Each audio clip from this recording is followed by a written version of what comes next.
لا إله إلا الله لا إله إلا الله لا إله نحمده ونصلي على رسوله الكريم أما بعد فأعوذ بالله من الشيطان الرجيم بسم الله الرحمن الرحيم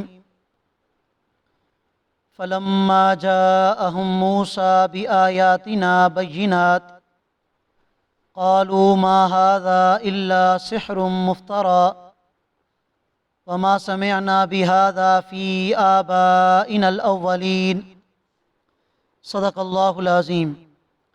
سورۃ القصص کی آیت نمبر 36 آپ حضرات کے سامنے تلاوت کی ہے۔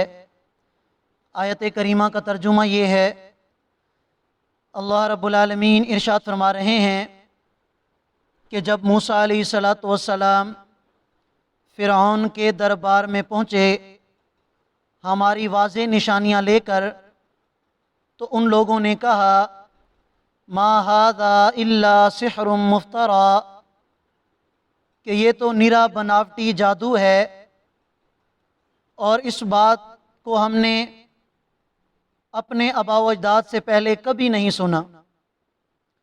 اس سے ماقبل آیات سے حضرت موسیٰ علیہ السلام کا قصہ چلا آ رہا ہے، اور یہ بات آپ حضرات کے سامنے آ چکی ہے کہ اللہ رب العالمین نے حضرت موسیٰ علیہ السلام کو دو مشہور معجزات عطا فرمائے تھے، ایک ید بیضاء اور دوسرا اپنے عصا کو زمین پر پھینکنا اور پھر اس کا سانپ بن جانا۔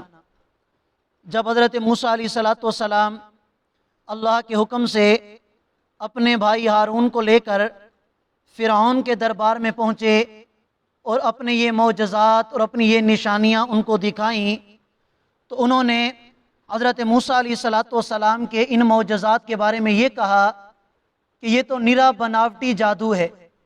حضرت موسیٰ علیہ السلام کو معاذ اللہ جادوگر کہا اور ان کے ان معجزات کو جادو کہہ دیا۔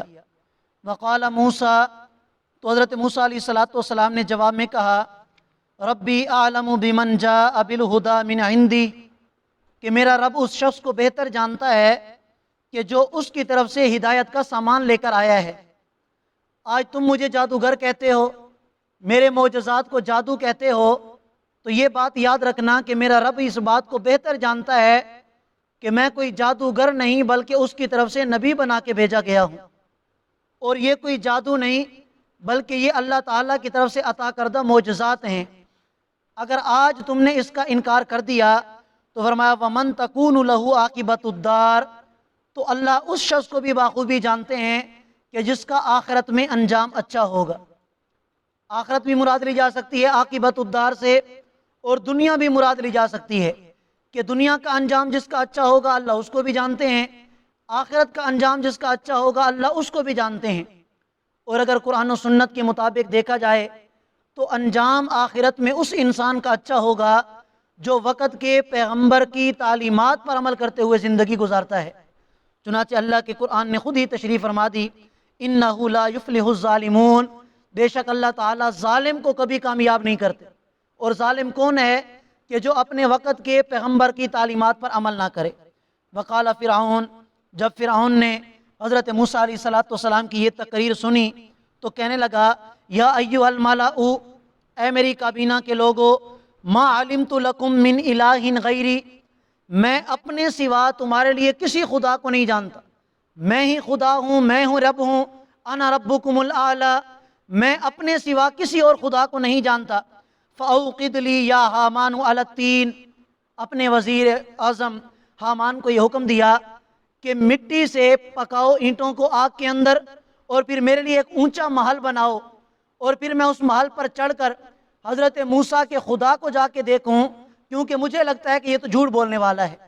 فاوقد لی، کہ تم میرے لیے آگ جلاؤ، یا حامان، اے حامان، علی الطین، مطلب یہ ہے کہ مٹی کے گارے سے اس میں اینٹوں کو پکاؤ، فاجعل لی صرحا، اور پھر میرے لیے ایک اونچا محل بناؤ، لعلی اطلع الی الہ موسیٰ، تاکہ میں موسیٰ کے خدا کی طرف چڑھ جاؤں۔ وَإِنِّي لَأَظُنُّهُ مِنَ الْكَاذِبِينَ، بے شک میں تو موسیٰ کو جھوٹا سمجھتا ہوں۔ اور یہ بات فرعون نے محض مذاق کے طور پر حضرت موسیٰ علیہ السلام کا مذاق اڑایا کہ یہ جس خدا کی بات کرتا ہے ہمیں تو نظر نہیں آتا، ذرا ایک اونچا سا محل بنا دو تاکہ میں بھی اس سے ملاقات کر کے آؤں۔ تو یہ معاذ فرعون نے حضرت موسیٰ علیہ السلام کا مذاق اڑایا، تکبر اختیار کیا۔ آگے اللہ تعالیٰ ارشاد فرماتے ہیں وَاسْتَكْبَرَ هُوَ وَجُنُودُهُ فِي الْأَرْضِ بِغَيْرِ الْحَقِّ، کہ فرعون نے بھی تکبر کیا، اس کے ماننے والوں نے بھی زمین کے اندر ناحق تکبر کیا۔ وَظَنُّوا، اور انہوں نے یہ سمجھا تھا أَنَّهُمْ إِلَيْنَا لَا يُرْجَعُونَ، کہ وہ ہمارے پاس لوٹ کر کبھی بھی نہیں آئیں گے، یہ ان کا خیال تھا۔ اللہ فرماتے ہیں پھر ہم نے کیا کیا، فَأَخَذْنَاهُ وَجُنُودَهُ فَنَبَذْنَاهُمْ فِي الْيَمِّ، کہ ہم نے فرعون کو بھی پکڑا، فرعون کے ماننے والوں کو بھی پکڑا اور ان کو دریا کے اندر ہم نے پھینک دیا، دریا کے اندر ہم نے ان کو غرق کر دیا۔ فانظر، اے مخاطب تو دیکھ، کیف کان عاقبۃ الظالمین، ظلم کرنے والوں کا انجام پھر کیسا ہو۔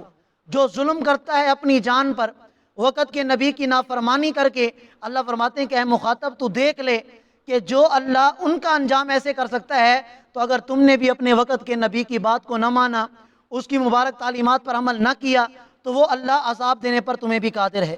فرمایا وَجَعَلْنَاهُمْ، ہم نے ان لوگوں کو یعنی فرعون وغیرہ کو أَئِمَّةً يَدْعُونَ إِلَى النَّارِ، ہم نے ان کو دنیا میں ایسا قائد رہنما بنایا تھا کہ یہ لوگوں کو آگ کی طرف بلاتے تھے۔